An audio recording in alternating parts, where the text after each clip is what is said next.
Recentemente a gente tem postado vários vídeos e feito várias lives diretamente daqui de Tóquio. E se você acompanha o nosso canal do programa Japonês Online, a gente está fazendo uma viagem por Tóquio com alunos do nosso curso de japonês. É a segunda vez que a gente faz essa viagem.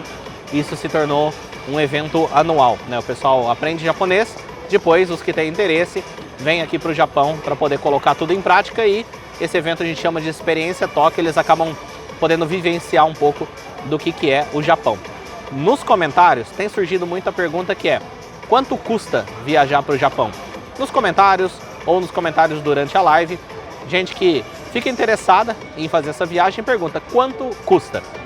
Eu estou gravando esse vídeo para falar sobre esse assunto. A resposta é o seguinte: às vezes quando você pergunta quanto custa uma viagem dessa, talvez você esteja esperando uma resposta absoluta e exata, como por exemplo, custa 5 mil reais, ou custa 10 mil reais, ou o que for. Só que a resposta para essa pergunta, ela não é tão exata assim. Vou fazer uma comparação para você.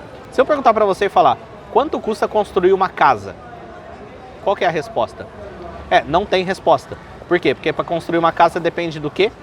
Depende do terreno, depende do local do terreno, depende do tamanho da casa, depende do padrão de casa que você quer, depende do nível de arquitetura que você quer na sua casa, depende do tipo de material que você vai comprar nessa casa, depende da mão de obra que você vai contratar para construir essa casa, depende do nível de qualidade do engenheiro ou do arquiteto que você vai contratar para projetar essa casa. Ou seja, uma casa pode custar nada, praticamente, feito de material reciclado em qualquer lugar, ou pode custar milhões e milhões e milhões de reais. Planejamento de uma viagem é a mesma coisa. Não tem uma resposta exata de quanto custa fazer uma viagem. O que tem é você começar a fazer um planejamento focando primeiro nas coisas que normalmente são mais caras, e aí você vai estudando sobre o local que você quer viajar e você vai levantando um orçamento. Vou te dar uma dica de como fazer isso. Primeiro, você precisa começar a entender como funciona o preço de passagens aéreas. Passagem aérea é a mesma coisa. Quanto custa uma passagem para o Japão? Não tem uma resposta absoluta. Isso varia todo dia. Passagem aérea é uma coisa que o preço varia todos os dias, baseado em época e baseado em cotação de moeda. Então, o que você tem que fazer para começar a entender entra em sites agregadores de passagem aérea, por exemplo, decolar.com, Kayak, Submarino Viagens, qualquer um desses que você pesquisa passagens aéreas, e começa a fazer várias pesquisas, começa a fazer um levantamento. Começa a fazer um levantamento das companhias aéreas que fazem o trajeto do Brasil até o Japão. E aí você começa a fazer pesquisa para você ter uma noção de grandeza dos preços. Depois você começa a fazer essa mesma pesquisa variando a época do ano, de acordo ou com a época que você tem disponibilidade para viajar. Por exemplo, eu quero fazer a minha viagem daqui 2 anos.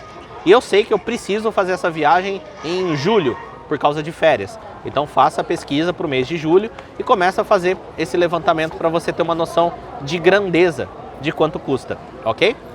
E vai fazendo variações, vai variando o número de dias que você fica, vai brincando com a ferramenta para você começar a entender como que ela funciona.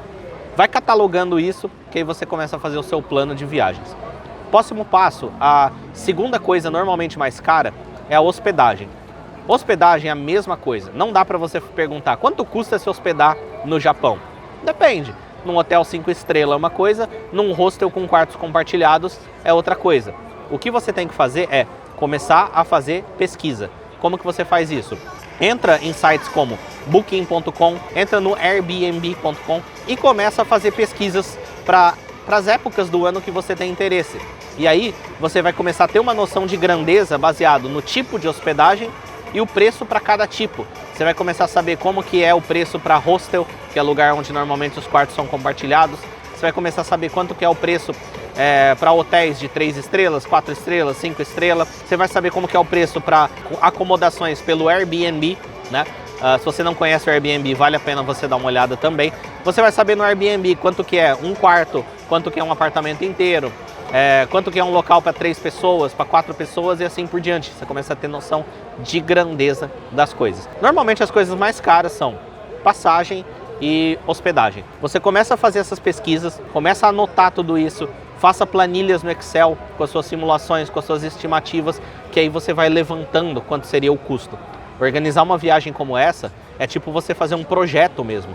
É um projeto de levantamento de custos, de análise. Aí, outro tipo de gasto que você vai ter são os gastos no Japão. Como que você levanta? Normalmente, não tem uma resposta absoluta também. Ah, é tantos reais por dia. Não, depende. Depende do que você come, depende dos locais que você vai e tudo mais. Como que você levanta isso? Faça o seu roteiro. Levanta os lugares que você quer ir, vê se os locais que você quer ir têm um custo de entrada.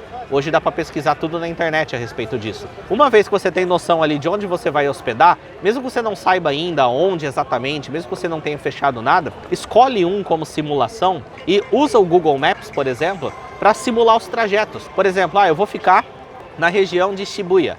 Bom, aí eu quero ir para Akihabara, que é onde eu estou agora. Começa a fazer o levantamento. Eu vou ter que ir e vou ter que voltar. Pelo Google Maps, você consegue fazer o trajeto e saber quanto custa esse trajeto pegando trens e metrôs. E aí você começa a fazer uma estimativa de quanto você vai gastar por transporte. Próximo passo, para alimentação. Mesma coisa, pesquisa na internet redes de alimentação que existem no Japão, ou até mesmo redes de fast food, que mesmo que você não vá comer fast food, pelo menos você tem uma noção de preço. Vê qual que é o cardápio, vê quanto custa e fala, eu vou fazer 2 refeições por dia desse tipo. Custa tanto, coloca na tua planilha e vai fazendo o levantamento.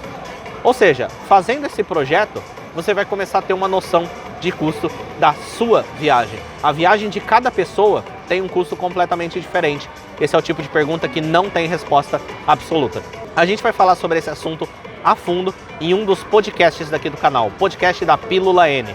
A gente vai ter um podcast inteiro de horas só conversando sobre planejamento de viagens e aí a gente vai mais a fundo nesses assuntos, ok? Inclusive com simulações e com exemplos. Por enquanto, dei uma dica inicial para você não pergunte quanto custa uma viagem, e sim entenda que você tem que levantar os seus próprios custos. Essa é a maior lição desse vídeo. Deixa um comentário dizendo o que você achou. Se você tem algum outro tipo de dúvida, deixa aqui no comentário também e a gente se vê em breve. Tchau, tchau.